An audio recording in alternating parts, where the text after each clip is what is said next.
Look, I want to take your questions, and like I said, I have an opinion on everything. So ask away. Yes, sir. You talk about successes in the military, thinking out of the box, of being creative and finding solutions. Everybody can't be doing that. Some people have to follow. How does you strike a balance? Well, the question was, everybody can't be thinking outside the box because you got to follow orders at some level. That's true, but in carrying out the orders, it's amazing how creative young soldiers who receive the order to go do something can be and have to be in order to accomplish the order that you've instructed them to do. I'm reminded of lots and lots of stories from my own experience and those of others, which prove that. From the highest levels, I mean, you know, when General Eisenhower got the order from General Marshall to attack Europe, you know what the order was? Attack Europe. I mean, that was the order. And it's like up to you to figure out how to do it. Down to the lowest level guy on the beach, on Normandy, to try to figure out how he's going to get through, get off the beach and get through. And that takes some creativity. I remember just about every battle I was ever in, and I was in a lot of them, when if you just followed the instruction that said, go attack that, you were dead meat and you didn't accomplish the mission. I can't think of a single engagement in which I was involved when it didn't take some cleverness, not necessarily on my part, sometimes on the part of people who work for me or people for whom I work, didn't take some cleverness to outwit the bad guys, get on their flank, get to the rear, go attack this, feint, and people do it all the way up and down the line. It's one of the reasons why we have, in the past, on the battlefield, been so successful, because our troops are very, very inventive, and they'll accomplish the mission in very, very creative ways. Yes, you have to follow, unless the order is immoral or illegal, you got to salute and carry it out. But as the architect Mies van der Rohe once opined, the devil is in the details. And the details really take some creativity. Yes, sir. First, thank you for your service, Jack. You've been my hero since the day I met you, and you know that. When everything's going to crap around you, your friends are getting shot at, killed to your left and your right, the noise level must have been incredible in battle. How do you keep you cool? How do you keep moving forward towards the objective? Well, the first thing to recognize is that it is all those things. I'm amused by people you hear who say they were in combat and they were not scared. They're lying. They're lying dogs. If you encounter anybody like that, you tell them I said so. The Film Academy and Fred all have my address. You can give it to them, tell them to come visit me. I'll tell it to their faces. I was always scared in combat. As a matter of fact, when I wasn't getting shot at, I was scared that I would soon get shot at. There's a Medal of Honor recipient, not with us anymore, he died a couple of years ago, from the Second World War, named Bud Hawk, who once said, the absence of fear is the absence of intelligence. I mean, there's something deranged about somebody who says he's lying. I mean, he could be lying, and he could be a psycho. He could be a lion psycho, since they're not mutually exclusive. And there are plenty of those around, as we see in government most of the time, and occasionally under arrest, but not frequently enough. So you're absolutely petrified. I think, and anybody who's been in a difficult situation, in or out of combat, will probably attest to this, that the essence of valor is overcoming, knowing that you're scared out of your wits and doing it anyway because there are things more important than you. And that is your buddies, accomplishing the mission, and so on. At the end of the day, in combat, we do what we need to do in order to defend the country. We do what we need to do in order to accomplish the mission. But most of all, we do what we need to do to take care of each other. And that's the essence of valor, just taking care of each other. With respect to what one actually does in situations like this, you've raised an interesting point about the notion of crisis. You know, you hear everybody says, this is a crisis, that's a crisis. Be wary of somebody you're with who constantly says everything's a crisis. Because if everything's a crisis, then nothing's a crisis. I think one of the essences of leadership is the ability to distinguish between things that are crises and things that are not crises. Because if it's really a crisis, you're going to throw all the resources in, because if you don't do it then, you're not going to do it. A crisis is something really bad. It's getting worse. You got to do something. You got to do it right now. And if you don't do it right now, it's all going down the toilet. Now, there are very few circumstances that are like that, even in combat. But like Justice Potter Stewart in pornography, you'll know it when you see it. It's unambiguous. So be wary of people who say everything's a crisis. I'm sure we all have crises in our lives. If you have, who's got teenage kids? You got teenage kids. You have a homework crisis at your place every day, probably. I'm married to a British woman. We have a culinary crisis at my house when I'm there. Somebody once asked me, what's English food like? I says, well, it's like Irish food, but it's not nearly as well prepared. If Sue were here, Fred knows Sue. He knows that she'll testify to this. I once accused Sue of having a bottle of gray food coloring in the cabinet, because absolutely everything she made was gray. Spaghetti sauce made from red ripe tomato. Gray. Right? And I'll tell you an anecdote, it's 100% true, and she'll think, yeah, it's true. When we were dating, I happened to tell her I liked lamb. So she says, come to the apartment, I'll make lamb, leg of lamb, and you come. I said, okay. I show up at 6:30, bottle of wine, sit down, open the wine. She opens up the oven, takes the lamb out, and sets it in front of me to chop up. And it is the size and the color of a hockey puck. She put it into the oven at 10:30 in the morning at 400 degrees and took it out of the oven when I showed up at 6:30 in the evening. It had the density of depleted uranium. You could actually throw it in an M1A1 tank and destroy the tank. And I tell you, it's a good thing she can't make these in quantity. Otherwise, ISIS would contract with her to make lots and lots of these things. Very, very dangerous. When I'm not there, which is like right now, she eats cold cereal, Frosted Flakes. But she eats, you can't make this up. I'm going to do a screenplay about it. She eats the Frosted Flakes and then drinks the milk separate. Because she doesn't trust herself to get the proportions right. We're going, I'm not making this, she's innumerate, totally innumerate. I mean, brilliant girl. She's a geologist by trade. I don't know how this happens to be. We're going to the White House. Medal of Honor recipients get to go to the White House all the time. We're going to that White House one time. She's doing a fashion parade. She goes to the store. She gets the dress. She says, what do you think of this dress? I said, really nice dress, very nice dress. How much did it cost? And she said, it's $200 or $2,000. She said, I know it had a 2 in it. I mean, there's like, I know it's a 0, but there's a big difference between 200 and 2,000. No idea whatsoever. So she eats the Frosted Flakes, drinks the milk. And if I'm away from home for too long, she like starves to death. So I got to go home once in a while. Crisis. I mean, there are lots of things that are inconvenient. Something needs to be done. But if you don't do it, it's actually not the end of the world. There's a very small number of things which require action right now. And I think leadership includes the ability to distinguish between stuff that needs action, like right now, no matter what. Do something, even if it's wrong, like I was talking about in the circumstance on the battlefield, and situations that are just rotten, and you can deal with it some other time. Sorry to go on and on. I've got a very digressive mind. Sir, in the back. Based on your experience, what advice would you give to combat veterans, especially those with post-traumatic stress disorder?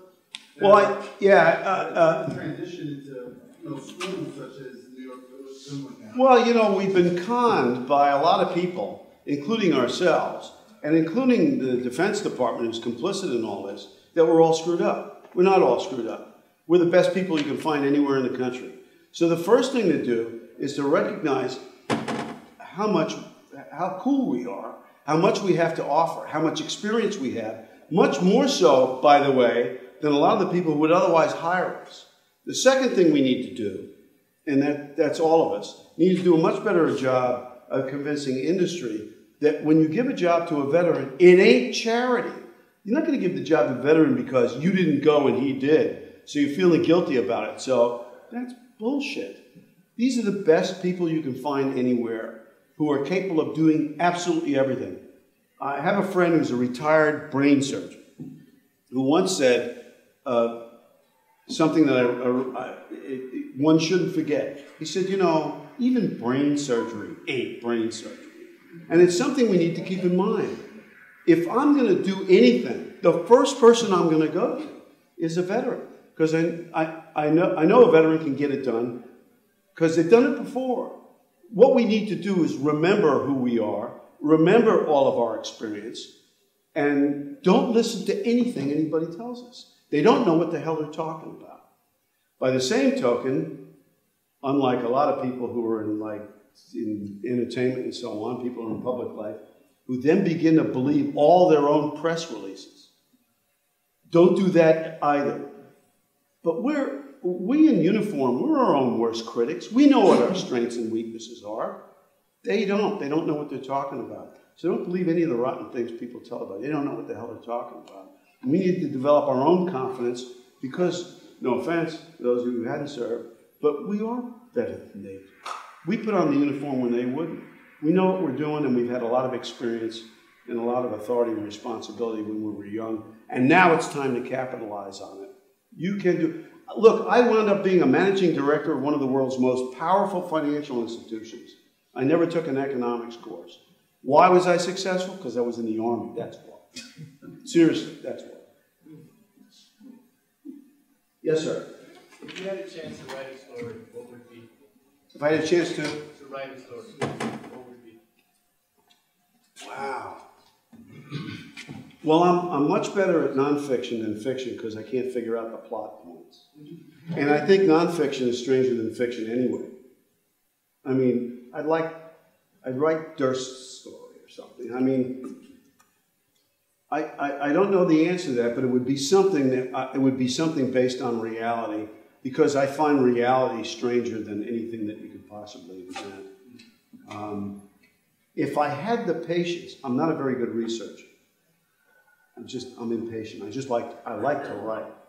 I just don't like to do the research. But if I had the patience to do so, I'd write history. I'd write something. One of my favorite authors of all time, not with us anymore, is Barbara Tuchman. Fantastic. Guns of August, August 1914, whatever it was, she wrote something about the rise of folly, about the 14th century. Fantastic writer. I'd like to be able to write like that. But in order to write in any way, you have to practice. Somebody once asked Hemingway at a writer's conference or something, you're a great writer, Nobel Prize winner, and all the rest of that stuff. How do you do it? How do you write so well? And he said, famously, well, I wake up in the morning, and, have a couple of shots, and then I sit down and I write. And I write all day long. Most of what I write, I throw in the garbage. But unless you write all the time, you'll never get good at it. And it's like anything else, like playing the piano. It's like becoming a producer. It's like anything. You got to work at it. It's not going to come to you by accident. And so I'd like to be able to write history. And if I'm going to do it, I better get started soon. Yes, ma'am. Question: what are the chances for the veteran with PTSD? Say again? What are the chances for the veteran with PTSD to actually graduate from academy and have a job after? What are the chances of somebody with PTSD? Yes, to graduate from the academy? Excellent. I mean, I see no reason why somebody who's been traumatized can't do everything. I've seen a lot of people, including me, do very well, as traumatized as any of us was. So you've got to overcome it. And the only person to do is you. Sir, if you don't mind, my name is Francis Stever. I just retired from the Army after 32 years. And I'd like to respond to their two questions. Sure. In regards to the PTSD, I spent a large portion of my career working at Walter Reed with our wounded warriors and soldiers with PTSD. And programs that we work with is the art of healing. And we have found that journaling and/or writing and being part of programs such as what the New York Film Academy has to offer has really helped our soldiers to be able to express and talk about what they've experienced and bring it to life and bring it to the stage. And it also helps others to heal as well. And I think that's good guidance. Whether you've been in war or not, if you've had a tough go of it, you've been traumatized, keeping it inside is just going to eat you alive. The best thing to do is get it out. Right, and writing is a great way to do it. Yes, sir, in the back. Hello, good evening. My name is Dale Roscoe. I'm actually the military medical recruit for CBS, so I can say this without blowing a little bit. What is your thoughts on the Brian Williams controversy regarding what he said? And then along the same lines, those civilians who go outside, wear the uniform without having served, fall in Stolen Valor Act. So being a veteran myself, I feel a little perturbed by it. What are your thoughts on those instances? Well, I'll take the second one first because it's the one I remember. The old saying, I got CRS. Can't remember shit. Mark Twain had a great observation about this. He said, and this pertains to Brian Williams as well, that situation. He said, when I was young, I remembered everything, whether it happened or not. And when I got older, I could only remember the stuff that didn't happen. I mean, people are like that. That's the way brains work. I'm a free speech guy. If somebody wants to make a jackass of himself, that's fine with me. If I caught him in an alley and nobody was watching, I'd deck him. But if a guy wants to say that he did anything, it's fine with me. He's just a moron and he's just fooling himself. It doesn't necessarily have a deleterious effect on anybody else's service, because everybody knows what he's done and what he hasn't done. And the Supreme Court agrees. I hate him. I wouldn't walk across the street and urinate on him if he were on fire. I mean, but if he wants to say anything he wants to say, it's fine with me. With respect to Brian Williams, it's a very interesting commentary on the state of the media today. And I told this to some of the people at the Academy today. We're living through the biggest revolution in distribution of information since the invention of the printing press. And we don't see it as much because we're looking at it from inside. But make no mistake about it, this is a huge change in how we distribute information. And the old traditional media, which existed for a long, long while, changed dramatically. I think one of the major inflection points was the creation of cable TV and subsequently the internet, which has changed everything altogether.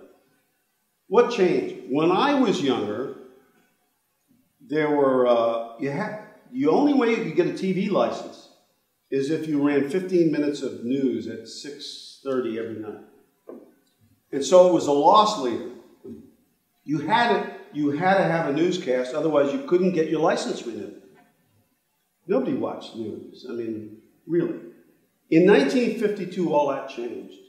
That was the year that NBC decided to carry gavel to gavel coverage of the Republican National Convention, where Dwight Eisenhower was nominated and eventually became president, who, by the way, thought that he was going to get nominated by the Democrats.